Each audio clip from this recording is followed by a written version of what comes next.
29 avril 1945, 14h30, Dachau. Un mur de briques grises dans la cour à charbon, près de la tour B. 17 hommes de la SS font face aux soldats de la 45e division d'infanterie américaine. Leurs mains sont levées. Statut juridique, prisonniers de guerre. Selon l'article 3 de la Convention de Genève de 1929, toute violence est interdite. La procédure exige le désarmement, puis l'enregistrement. Pourquoi les hommes de la 45e division ont-ils ouvert le feu sur des cibles désarmées? Un fusil américain se lève, le premier coup part. Un craquement sec déchire l'air, couvrant les cris. Les détonations s'enchaînent en rafales mécaniques. Dans la poussière du charbon, les corps s'effondrent. 17 exécutions, un crime de guerre. À travers l'objectif, la scène est figée. Les mains levées, le canon fumant, les cadavres au pied du mur. Dans 4 heures, ces corps seront déplacés. Mais l'espace est désormais une scène de crime. Le protocole a cédé. La discipline a disparu. Le massacre s'étend. Quelques minutes plus tard, 16 autres gardes tombent contre un autre mur. Ailleurs, les libérateurs tentent des armes aux déportés. Les Américains se détournent. Les détenus frappent avec des pelles. Ils piétinent les visages jusqu'à l'écrasement des crânes. À la fin de la journée, le bilan grimpe entre 35 et 50 gardes SS tués après leur reddition. L'armée américaine lance une enquête officielle sur les événements du 29 avril. Le dossier est technique, froid. Le massacre de Malmedy, survenu quelques mois plus tôt, hante encore les esprits. À Malmedy, les SS avaient abattu 84 prisonniers américains dans la neige. À Dachau, les rôles s'inversent. Les enquêteurs de l'armée des États-Unis font face à un vide juridique. Le verdict des enquêteurs, une violation flagrante du droit international. Le verdict de l'histoire, l'acquittement. Pourquoi l'état-major a-t-il classé l'affaire? Les rapports mentionnent le train de la mort et ses 2310 cadavres en décomposition à l'entrée du camp. La vision de ce convoi brise la discipline. Le principe juridique du tu quoque, ou l'arroseur arrosé, n'est jamais cité officiellement. Pourtant, il s'impose dans les faits. Le général Patton finit par intervenir personnellement. Il ordonne la destruction des preuves matérielles de l'enquête. Pour Washington, punir des libérateurs pour avoir exécuté des tortionnaires est inenvisageable. Le bien et le mal absolu se sont percutés sur le quai d'un camp de concentration. Pour comprendre la fureur des soldats en 1945, il faut remonter 12 ans en arrière. 22 mars 1933. Adolf Hitler est chancelier depuis seulement 50 jours. Le régime a besoin d'un outil pour briser l'opposition. Il crée Dachau. Ce n'est pas encore une usine de mort, c'est un centre de rééducation brutale. Les premiers camions déchargent des opposants politiques, des communistes, des sociodémocrates, des journalistes. La structure est expérimentale. Mais la méthode est déjà là. L'isolement et la déshumanisation. Le camp devient une école, la maison mère du système concentrationnaire. Himmler y teste ses théories. Les gardiens y apprennent la cruauté méthodique. Le modèle s'exporte. Buchenwald, Ohrdruf et les autres suivront cette architecture précise. En 12 ans, le profil des détenus change radicalement. Martin Weiss n'a pas attendu les Américains. Le 26 avril 1945, le commandant du camp prend la fuite. Les cadres de la SS l'imitent. Ils abandonnent derrière eux un système à l'agonie. Qui exactement se trouvait face aux troupes alliées dans la cour? Le calcul est simple. 560 gardes restent sur place. C'est moins de 10% de l'effectif habituel du camp. La machine de mort n'a plus de pilote, seulement des exécutants de dernière minute. Parmi eux, des Volksdeutsche hongrois. Ces Allemands ethniques portent l'uniforme noir depuis à peine 2 semaines. Des recrues sans expérience, jetés dans le chaos d'un bastion qui s'effondre. À l'intérieur, les chiffres sont vertigineux. 200 000 prisonniers sont passés par ces barbelés en 12 ans. 41 500 ont été assassinés. En ce mois d'avril, le taux de mortalité explose. 200 morts par jour. Le typhus, la tuberculose et la dysenterie achèvent ceux que les balles ont épargnés. Le chaos s'accélère avant l'arrivée de la 45e division. Les 67 000 survivants, répartis entre le camp central et les 169 commandos extérieurs, attendent. Les SS restants tentent une ultime manœuvre. Les 27 et 28 avril, Ils jettent 7000 prisonniers sur les routes pour une marche de la mort. Au matin du 29 avril 1945, les chars américains foncent vers Munich. Le camp de Dachau ne figure sur aucune carte d'état-major. Il n'est pas un objectif. Les 42e et 45e divisions d'infanterie ignorent l'existence du complexe. Elles progressent sur les routes de Bavière. Le décor change brutalement. Les fossés bordant la route sont saturés. Des corps gisent dans la boue. Ce sont les traînards de la marche de la mort, exécutés d'une balle dans la nuque quelques heures plus tôt. La progression ralentit. Les GA observent ces silhouettes décharnées. L'odeur de décomposition sature l'air froid. Les unités de pointe obliquent vers une zone industrielle. Un embranchement ferroviaire barre la route. 39 wagons de marchandises stationnent sur la voie de garage. À l'intérieur, les soldats découvrent 2310 cadavres empilés jusqu'au plafond. Le convoi de l'enfer, arrivé de Buchenwald, vient de stopper leur avance. Les hommes descendent de leurs véhicules et s'approchent des wagons. 2310 cadavres dans un seul convoi. 39 wagons alignés sur une voie de garage. Dans ces boîtes de métal, la raison du futur massacre attendait les libérateurs. Le train arrivait de Buchenwald. Voyage de 7 jours. Aucun ravitaillement. Pas une goutte d'eau. La faim et le froid ont fait le travail. Les gardes SS ont achevé les traînards d'une balle dans la nuque. Une porte de wagon s'ouvre. À l'intérieur, des squelettes humains s'entassent. Les corps sont soudés par le gel. Les visages restent figés dans un cri invisible. Certains détenus ont rongé le bois des parois pour survivre. L'odeur frappe en premier. Un remugle sucré de décomposition. Le gaz se propage à des dizaines de mètres des rails. La journaliste Marguerite Higgins recule. L'air devient irrespirable. Un GI s'effondre contre un bogie. Il vomit ses rations. 2310 morts. C'est un chiffre brut. Pour les hommes du 157e régiment, c'est un choc systémique. Ce bilan dépasse le total des pertes de la 45e division durant toute la campagne d'Italie. En quelques minutes, le soldat devient témoin, puis juge. Le lieutenant-colonel Félix Sparks arrive sur les lieux. Il commande le 3e bataillon. Il avance le long des rames immobiles. Ses yeux scannent l'horreur.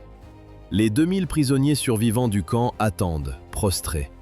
Ils ne regardent plus les miradors. Sparks s'arrête devant le dernier wagon. Il se dirige maintenant vers l'entrée du camp de concentration. 60 à 100 morts. C'est le bilan brut au soir du 29 avril. Le massacre de la cour au charbon n'était qu'un épisode. À la tombée de la nuit, la statistique change radicalement de visage. Pourquoi personne n'a-t-il été puni ? La réponse dort dans le journal de marche de la division. Les faits sont là. 60 à 100 gardes SS ont péri. Certains gisent fusillés par les Américains. D'autres ont été massacrés à coups de pelle par les survivants des blocs. Les chiffres exacts n'existeront jamais. Le chaos de la libération a tout effacé. Un rapport de police technique conclurait à un crime de guerre. Les soldats ont exécuté des prisonniers. Ils ont laissé la foule lyncher des hommes désarmés. La Convention de Genève a volé en éclats sous le poids de la rage. Pour comprendre le basculement, il faut regarder le profil de ces tueurs. Les hommes de la 45e division d'infanterie ne sont plus des citoyens soldats. Ce sont des machines à bout de souffle. 75% de pertes. C'est un taux de destruction qui entraîne normalement la dissolution immédiate d'une unité. Ces hommes ont passé 500 jours consécutifs au front, de la Sicile à Salerne, de la tête de pont d'Anzio aux forêts allemandes. La rotation standard d'un fantassin américain prévoyait 200 jours de combat. Eux ont doublé la mise. Sur les cartes, leurs traces dessinent une ligne de sang à travers l'Europe. Leurs yeux affichent le regard des milliards, une absence totale d'émotion, un vide sensoriel. La mort est devenue une donnée technique. L'exécution des gardes SS de Dachau reste officiellement un crime de guerre. Les fusils n'ont pas été les seuls outils du massacre. Dans le bilan final de 100 morts, l'inventaire dépasse les munitions de l'armée américaine. Le chaos s'installe. Les soldats ouvrent les portes, les prisonniers sortent. La mécanique du lynchage est simple. Les Américains tendent des armes. Certains déportés s'en emparent. D'autres utilisent leurs mains nues. Walenty Lenarczyk voit la foule franchir les barbelés. Les prisonniers portent les libérateurs sur leurs épaules. Au même moment, ils jettent les SS au sol. Une masse humaine recouvre les corps. On n'entend que les impacts. Le choc du métal sur les os résonne dans la cour. 2 détenus frappent un garde à mort avec une pelle de tranchée. Les soldats américains restent immobiles. Ils regardent. À quelques mètres, un autre prisonnier écrase le visage d'un garde à coups de botte. Le processus est lent. Dans le secteur du 222e régiment d'infanterie, le sergent Daryl Martin observe la suite. Les SS tombent sous les balles sur place. Les corps basculent dans les douves du camp. L'eau devient rouge. La traque s'étend au-delà des murs. 3 jeunes hommes juifs racontent à un aumônier leur prise de guerre. Ils ont débusqué l'un des gardes les plus sadiques dans une grange. Ils portaient des vêtements de paysans. Ils l'ont battu à mort. À la fin de la journée, les prisonniers ont tué entre 25 et 50 gardes. Avant que les détenus ne sortent les pelles, les mitrailleuses travaillent déjà contre les murs. Tout commence par une photo. Le lieutenant-colonel Félix Sparks, bras levés, visage tendu. Sur le cliché, il tire en l'air avec son pistolet de service. Comment arrêter un peloton d'exécution improvisé? Sparks doit faire plus de bruit que ses propres hommes. La discipline s'effondre près de la tour B. Les gardes SS viennent de se rendre. Quelques minutes plus tôt, ils tiraient encore sur les Américains depuis cette même tour. Désormais, ils sont 17, alignés, face au mur. Une mitrailleuse Browning entre en action. Le déluge de plomb dure quelques secondes. Les 17 Allemands s'écroulent. Le massacre se déplace. Dans la cour à charbon, une autre ligne se forme. 16 gardes supplémentaires sont abattus sur place. Le contraste est total. L'ordre de cesser le feu de Sparks se perd dans le fracas des rafales. Sparks court vers le charnier. Il bouscule ses soldats. Il frappe les mitrailleurs pour les arracher à leurs armes. Trop tard, la fureur a pris le dessus sur le code militaire. 33 gardes SS gisent au sol, exécutés par les troupes régulières avant l'intervention de Sparks. 29 avril 1945. Un dimanche de printemps. Le soleil chauffe les cadavres. Le massacre commence par un seul coup de feu près des rails. Le lieutenant William Walsh, commandant de la compagnie 1 du 157e régiment d'infanterie, se tient près de l'entrée arrière du camp. Face à lui, 4 soldats allemands. Ils sortent d'un wagon, ils lèvent les mains, ils se rendent. Walsh regarde autour de lui. L'air est épais. Une odeur sucrée de décomposition sature l'atmosphère. Ce n'est pas une odeur de guerre. C'est le relent de 10 000 corps en train de pourrir à l'air libre. L'odeur de la merde humaine, de la maladie, du cuir brut. Le lieutenant voit les prisonniers, des squelettes qui marchent, des piles de morts entassées comme du bois de chauffage dans les coins des baraquements. Le sol disparaît sous les cadavres. Walsh fixe le wagon, puis il regarde les 4 Allemands. Il voit l'état de mort. Il voit l'horreur absolue. Le code militaire s'efface devant le dégoût. Ces 4 exécutions marquent la première violation documentée de la Convention de Genève ce jour-là. Le lieutenant lève son pistolet. Il tire 4 fois. 4 soldats allemands tombent morts dans la poussière. Le premier sang est versé par un officier. Le soldat de première classe Albert Pruitt grimpe sur le wagon pour achever les blessés d'un coup de grâce. L'officier Walsh a pressé la détente. Son environnement n'était déjà plus celui d'une opération militaire. C'était l'antichambre de l'enfer. À l'entrée du camp, le temps se fige pour une dernière tentative de protocole. Victor Maurer, délégué de la Croix-Rouge internationale, tente de stabiliser le chaos. Face à lui, les Américains. Derrière lui, 100 gardes SS ont déjà déposé leurs fusils. Seuls les tireurs dans les miradors conservent leurs armes. 42 000 prisonniers attendent derrière les barbelés. Beaucoup sont infectés par le typhus. Maurer est formel. Il faut 50 soldats pour relever la garde et contenir cette masse humaine. Le brigadier général Henning Linden accepte la reddition. La bureaucratie de la guerre semble encore fonctionner. Mais la mécanique se brise. Pourquoi Walsh a-t-il perdu pied? L'air était saturé par l'odeur de 10 000 corps en décomposition. Les premiers soldats franchissent l'enceinte. La foule explose. Les détenus se ruent sur les djihas, les soulèvent, les embrassent dans un délire de survie. La joie est violente. Dans ce tumulte, un détail frappe les libérateurs. Des drapeaux apparaissent. Polonais, Russes, Français. Les prisonniers les avaient cousus en secret avec des lambeaux de tissu, cachés pendant des années sous les planchers des baraquements. Le contraste est total. Les rescapés hurlent leur liberté, mais les soldats américains restent pétrifiés. Ils ne voient pas la fête, ils voient les charniers. L'odeur de la mort dominait tout. L'odeur menait à la source, la voie ferrée devant les portes principales. C'était un spectacle de mort immobile. 50 wagons de marchandises alignés sur les rails. À l'intérieur, des cadavres s'entassaient jusqu'au toit. Le 157e régiment d'infanterie avançait le long de ce convoi. Ces hommes se battaient depuis près de 2 ans. Ils avaient vu la mort en Italie et en France. Mais ici, la mécanique s'enrayait. Certains wagons étaient ouverts, les corps tombaient sur le gravier.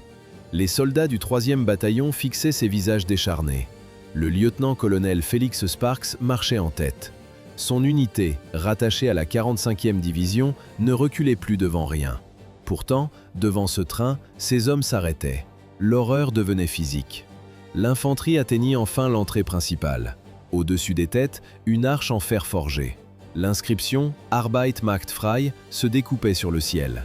Le travail rend libre. Derrière ce slogan, les wagons remplis de restes humains gisaient comme une preuve irréfutable.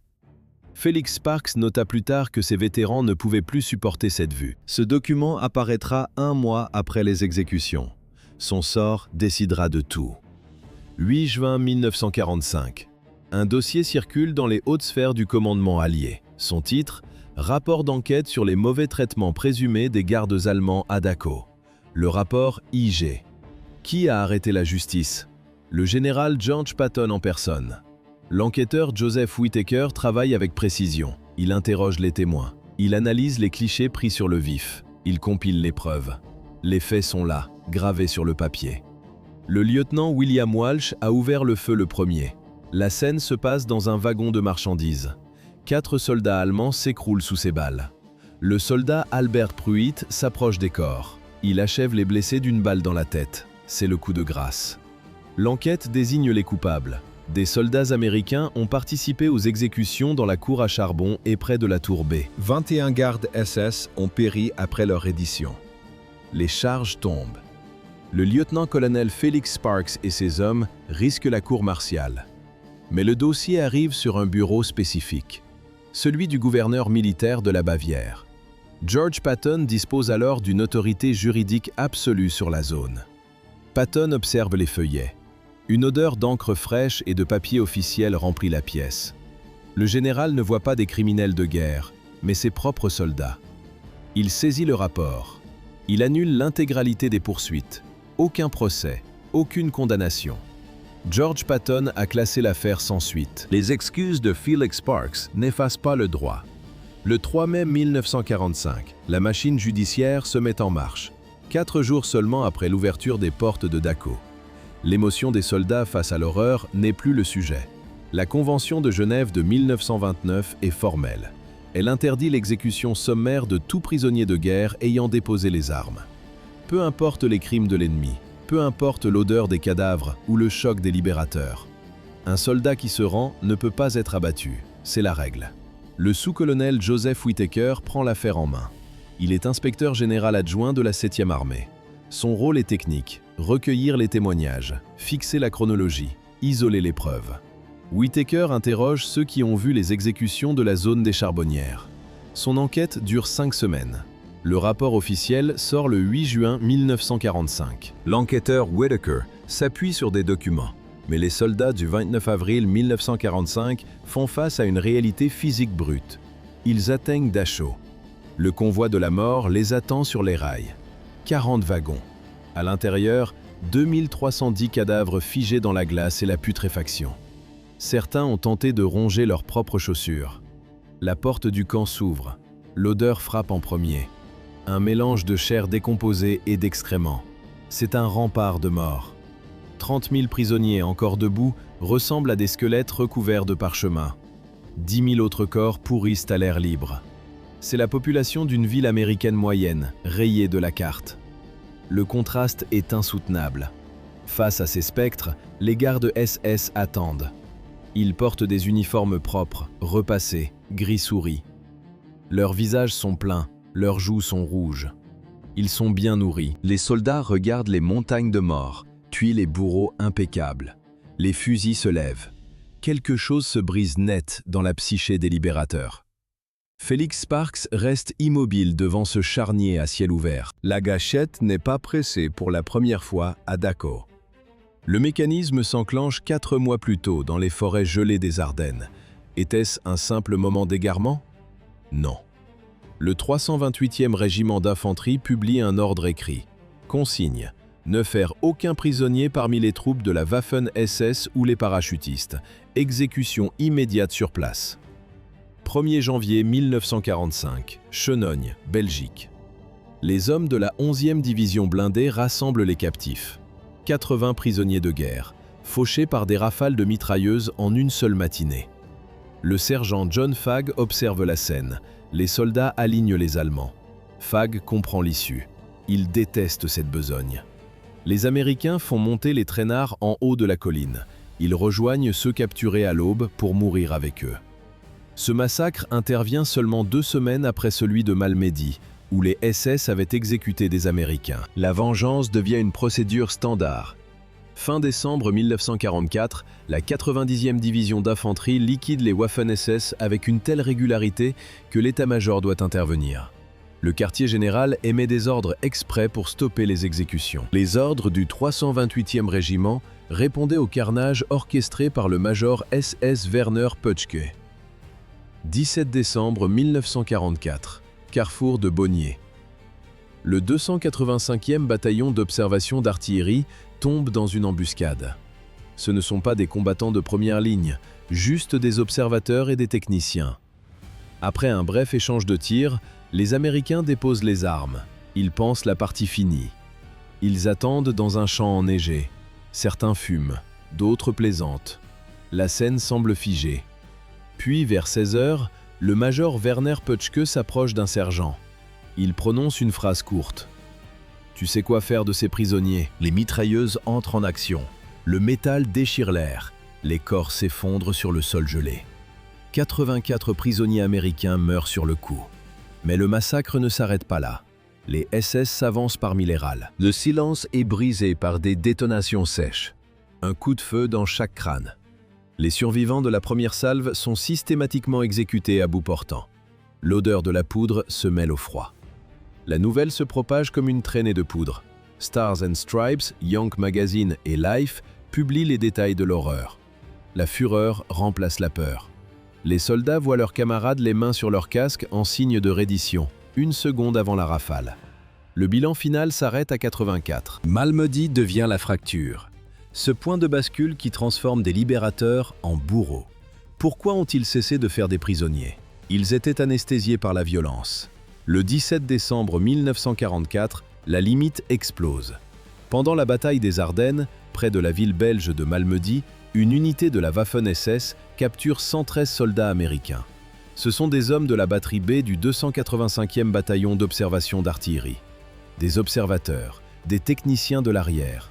Ils ne sont pas habitués au corps à corps sanglant des tranchées. Joachim Peiper commande le groupement. Ces hommes rassemblent les captifs dans un champ enneigé. Quelques minutes plus tard, les mitrailleuses ouvrent le feu. Peiper sera jugé pour ce massacre, mais sur le front, le verdict tombe immédiatement. La nouvelle se propage. La haine remplace la fatigue. Après les Ardennes, exécuter les SS capturés sur place devient une procédure standard dans plusieurs unités américaines.